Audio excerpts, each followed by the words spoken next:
Hi there, first graders. We've been talking about moral of the story.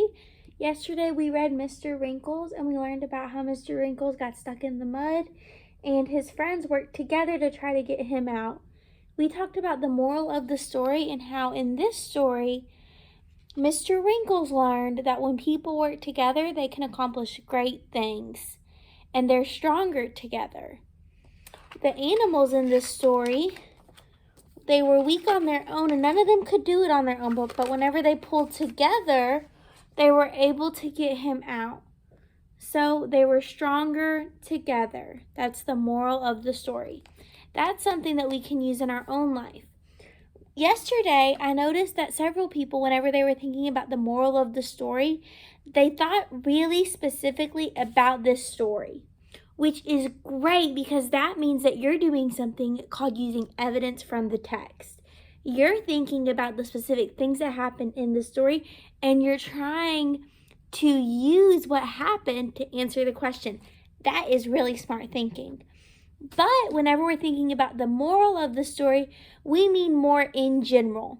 What that means is that whenever you all were sharing, if you get stuck in a puddle, make sure that you call the animal friends and all the animal friends will help you. That's really specific and that's not very likely to happen again.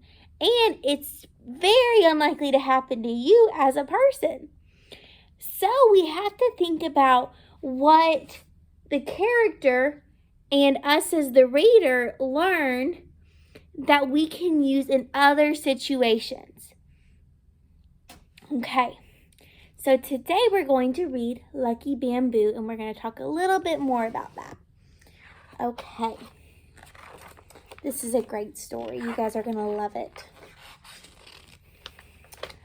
Little Panda lived with his mommy. They lived in a cozy thicket of tall bamboo. The bamboo was sweet and crunchy, and Little Panda ate as much as he could so that he would grow big and strong. Next door, there was a beautiful garden that belonged to Wise Old Panda. Little Panda longed to explore the garden. Little Panda wished he could follow the winding path that led in and out of the trees and flowers. He wanted to walk across the little stone bridge over the lily pond.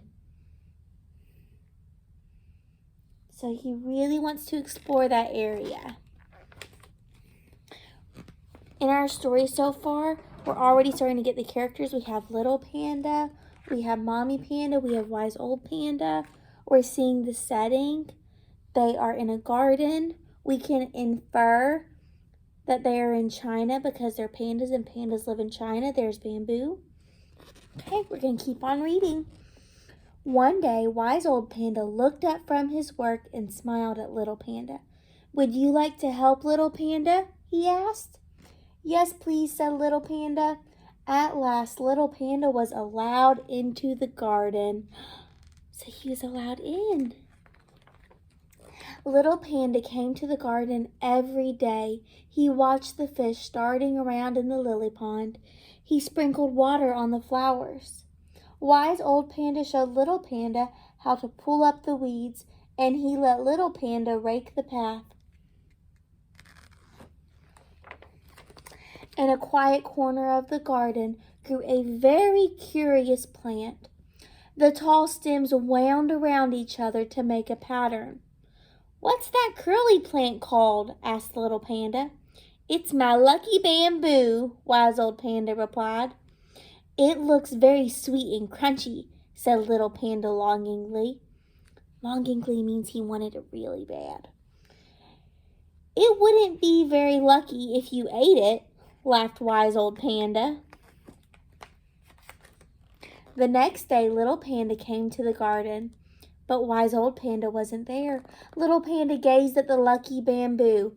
It looked very sweet and crunchy. Little Panda reached up and nibbled the juicy green leaves. "Ew!" Little Panda cried. It tasted bitter and disgusting. The following day, And the day after, the garden was quiet and empty.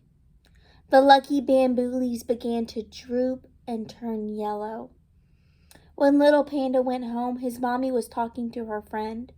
"Wise old Panda is ill," said the friend. Little Panda chewed on his bamboo, but somehow he didn't feel like eating anymore.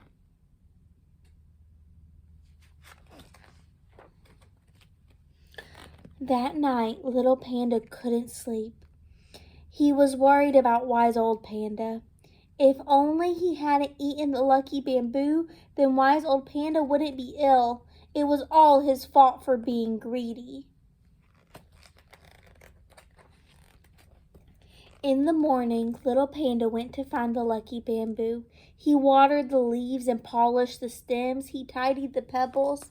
Every day he looked after the lucky bamboo and talked to it.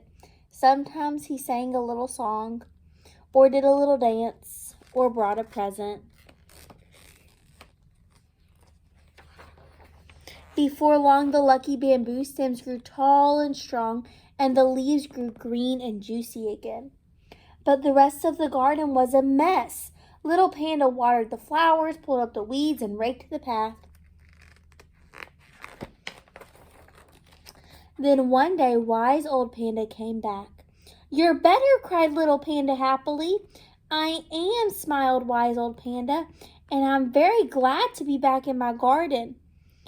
"I ate the lucky bamboo," said little Panda in a quiet voice. "That's why you were ill." "The lucky bamboo didn't make me ill," smiled wise old Panda. "Anyway, what did it taste like?" "Disgusting," said little Panda, making a face. Wise old Panda laughed. "I thought my garden would be full of weeds," he said, "but I think that bamboo must be lucky after all." Little Panda gazed around happily at the garden that he had looked after so well.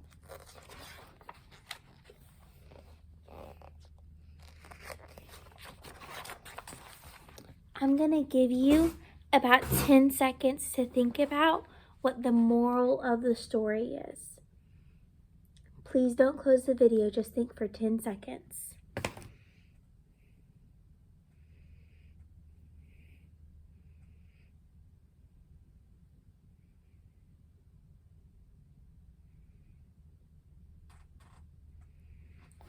Okay.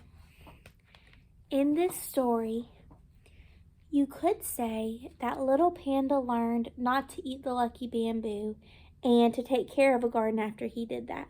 But that would be a little bit too specific.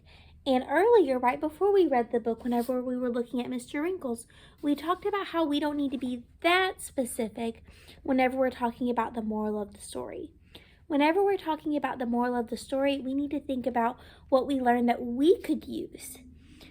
I'm not very likely to be in a position where I need to take care of somebody else's garden after they got sick. But one thing that is likely to happen is I'm going to mess up and I'm going to do something to hurt somebody else, and I need to make up for it. In this story, little Panda, he ate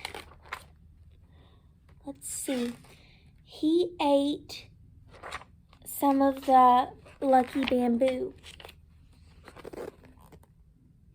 And whenever he ate it, he felt really bad because he knew that he probably shouldn't have done that. And wise old Panda didn't come back. And so he thought, "Oh my goodness, I made him sick." So he did something wrong to him. He hurt him in a way because he did something that he wasn't supposed to do. But he didn't just say, "Sorry," and just go on with his life. No, because he felt bad. He felt guilt for what he did, and he wanted to make it better. So once he got the bamboo good again, once he got it where it was growing thick and strong and tall, then he looked around and he noticed, hey, around the garden, the weeds need to be pulled and the little path needs to be raked. And so he went back and he did that too. And so whenever he did Wise Old Panda wrong, he made it better. He didn't just say he was sorry, he showed him with his actions that he was sorry. So the moral of this story is to apologize with your actions, not just your words. Today, you're going to read a story and you're going to try to find the moral of the story, just like yesterday. Make sure that you watch the next video so that you can see exactly what to do, because the different options on your choice board have changed. And I'm going to have you read a book from an Epic collection this time. So instead of choosing any book that you want, I want you to choose from that collection on Epic. That way I know which book you chose. Bye.